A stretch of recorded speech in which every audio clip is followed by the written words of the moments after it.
So, you're new to Formula One in 2025. Maybe you watched a few races in 2024 and are intrigued to get a bit more into the world of Formula One. What are some of the things that you should be looking out for going into the 2025 season? There is a lot to be excited about going into this new season, so let's talk about some of the things you should be on the lookout for going into F1 2025. Hello, everybody. My name is Michael, and welcome to Last to First.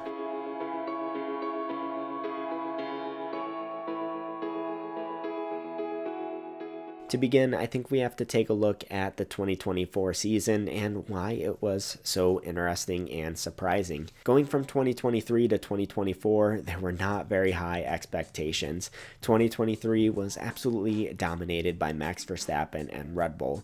They had won all but one race throughout the entire year. 2024 started off much the same with that Max Verstappen and Red Bull dominance, but by the end of 2024, it was one of the closest grids in recent history, with 7 different drivers winning with 4 different teams. That's really not normal for Formula One. Typically, there is a dominant team that wins a good chunk of the year and typically dominates for multiple years like Red Bull has recently. But last year was a big shock, and there were multiple winners and from multiple teams and multiple drivers. So what happened throughout 2024 to make it so close and make 2025 so intriguing on the horizon? Like I mentioned, Red Bull started off the season absolutely dominating, but then a bit into the season, McLaren brought some upgrades that really put them in the fight and brought them to winning ways. Then throughout the season, Ferrari and Mercedes also were able to improve, and because of that, they became race winners as well. After all was said and done, it was a very close grid with an actual title fight and 4 different teams winning with 7 different drivers, which was really surprising. So that sets us up for a super interesting 2025 with a lot to be on the lookout for in this new season. So now that we've looked a bit at 2024, I think the first thing that you should be on the lookout for this year are all of the driver changes and really why they matter. From 2023 to 2024, it was the first time that all 20 drivers kept their same seats. Normally there is some moving around playing musical chairs, but 2023 to 2024, there was absolutely nothing that changed. That set up 2025 to be absolute chaos in the driver market. There were some really shock moves that really cascaded the whole grid to change quite significantly. The biggest moves were Lewis Hamilton moving from Mercedes, who he's been with for the past decade and some change, and moving to Ferrari, which was a move that no one saw coming prior to February of 2024. Another big move is Carlos Sainz, who was driving for Ferrari but kind of got kicked out because of Lewis Hamilton coming into the team, and he is going to Williams. It was quite the move from Carlos Sainz as well, because he was a race winner at Ferrari, and Williams is not a race winner right now. They're one of the slower teams on the grid, and it's tough for a multi-race winner like Carlos Sainz to move to a slower team who's really in a rebuilding process. But that's going to make for a super interesting story over the next few seasons. Also, some other big moves from the year are all of the rookies coming in to this grid this year. We've got 6 new drivers joining the grid, and we have some older big names like Valtteri Bottas who are losing their seats this year. Some of the key questions that will be answered throughout the year are how Hamilton will adapt to Ferrari. Will it be a successful move? Will Carlos Sainz perform well at Williams and help to elevate them? And which of the rookies are going to sink, or which of them are going to be able to swim? These are all some really fascinating subplots that we'll see play out across the season, and it's going to affect a lot of drivers' careers. The second point that I think everybody should be on the lookout for is an expansion of a bit what I talked about already, and that is the sheer amount of rookies and this changing of the guard that we're seeing in Formula One. A lot of older time drivers that have been in the sport for quite some time are now leaving, and we're seeing a lot of new drivers come around. We have 5 proper rookies, one being Kimi Antonelli with Mercedes, another being Oliver Behrman at Haas, another being Gabriel Bortoleto at Sauber, which is becoming Audi next year. we have Jack Doohan at Alpine and Isaac Hadjar at Racing Bulls. We also have what I consider kind of a semi-rookie in the form of Liam Lawson, who will be driving for Red Bull alongside Max Verstappen. He's had 2 small stints in Formula 1 in 2023 and 2024 for 11 races, so he's kind of a rookie, kind of a not. This is his first full season, so it'll be interesting to see how he goes this season. All of these drivers have made their way through the junior ladder. Some were kind of fast-tracked like Antonelli, but they all managed to find a seat in F1 for the year. They're all super exciting rookies in their own regard, but some of the drivers like Antonelli, Behrman, and Bortoleto will probably have the most eyes on them because they have some of the most hype going into the season. Rookies in the past have had a lot of mixed results. On the great end of the spectrum, we have Lewis Hamilton, who had one of the greatest rookie seasons ever and almost won a title that year. In contrast, we've had drivers like Nikita Mazepin in 2021, who had one of the worst seasons ever in terms of their rookie season. So where are all these new drivers going to fit into that spectrum? Are they going to be greats like Hamilton, or are they going to fall off the grid by the end of the year? All of these new rookies are really showing this changing of the guard and this rise of this next generation, and it's going to be really fascinating to see how it plays out, and it's going to be interesting to see who might be the next Verstappen or the next Lewis Hamilton. The next thing to be on the lookout for in F1 2025 is the hope for some proper championship fights. It's actually not very common in Formula 1 to have championship fights, unfortunately enough. There are actually 2 championships in Formula 1. One is the Constructors' Championship, which is amongst the teams, and it's typically the less coveted of the 2, but it is incredibly important for the teams because that gives them a lot of prize money, and oftentimes the staff's bonuses are paid out based on their championship position. On the other side, we have the Drivers' Championship, which is typically the more spectacle of the 2 and the one that people care about the most. That's the individual drivers fighting for their championship. With the closeness of 2024, with the multiple teams fighting for wins by the end of last year, is 2025 going to be a year where we finally get a multi-team fight throughout the year? That's going to be the hope of the season. Last year was one of the closest grids I've ever watched in my time of watching Formula 1. With the multiple teams winning, that leads to an unpredictable season, and I hope that's something that we see this year. Some of the main teams to be on the lookout for the constructors fight will be Red Bull. They started off dominating last year, but then they fell back a bit, so will they be able to bounce back more? Next is McLaren. Can they continue their good development streak, and can they continue being at the front of the field like they were last year? Also, there's Ferrari. They have some relatively new leadership in place, and they have this new driver pairing of Hamilton and Leclerc. How can they do for the year? Also, we have Mercedes. They've struggled in these past few years of these regulations, but can they get on top of them now? Will a different other team be able to break into the mix like Alpine?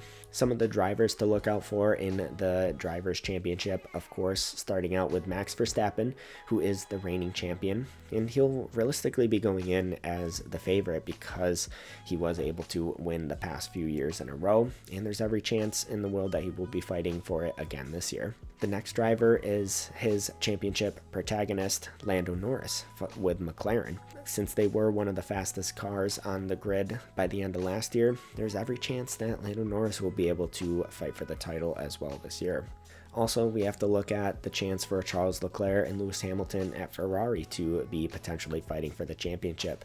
They were a bit on the back foot for some of last year, but they did manage to fight back to winning ways, so they might be able to bring themselves into title contention again this year. One of the challenges of 2024 that we saw with having a title fight was that Red Bull really started off dominating the year. Because of that, they got a big points advantage, and the other teams were just trying to crawl back, and it was tough to have a really proper championship fight. We did see half a title fight for the drivers with Lando Norris and Max Verstappen, but generally Max Verstappen did have the edge, and he did have the points advantage to be able to bring them home to victory by the end of the season. On the constructor side of things, though, Red Bull were the champions in 2023, and they lost it to McLaren in 2024. So that's certainly something that's up in the air for this year. The hope is that we'll be able to have multiple teams, multiple drivers fighting for wins at the start of the season, because if that happens, then there's a good chance we will see a proper season-long battle for the titles. If you made it this far into the video, give the video a like and subscribe if you are interested for more Formula One content. I'd love to hear your thoughts down below in the comments, what you're most excited about in Formula One. The next thing you should be on the lookout for are some of the teams to watch after 2024. Expanding a bit more on what I talked about in the previous section, some of these teams will be looking out for to make some big improvements, and some will be looking out for to see if they can remain on top. Starting with McLaren, they're going to be the favorites because of their fast rise to the top from not being a contender in 2023, and because they won the title last year, and they seem to have the fastest car by the end of last year. Ferrari we should also be on the lookout for. They had some stumbles in 2024, no doubt, but they bounced back to winning ways, and they have a really great driver lineup with some positive momentum going forward. While Red Bull did fade away throughout the season last year, we definitely have to be on the lookout for them after their dominance in 2023 and the start of 2024. It's going to be interesting to see if they can bounce back to being able to beat McLaren again, or if they can get back to their old ways of dominance. Another team to look out for is Mercedes. They've really been up and down since the start of the new regulations in 2022.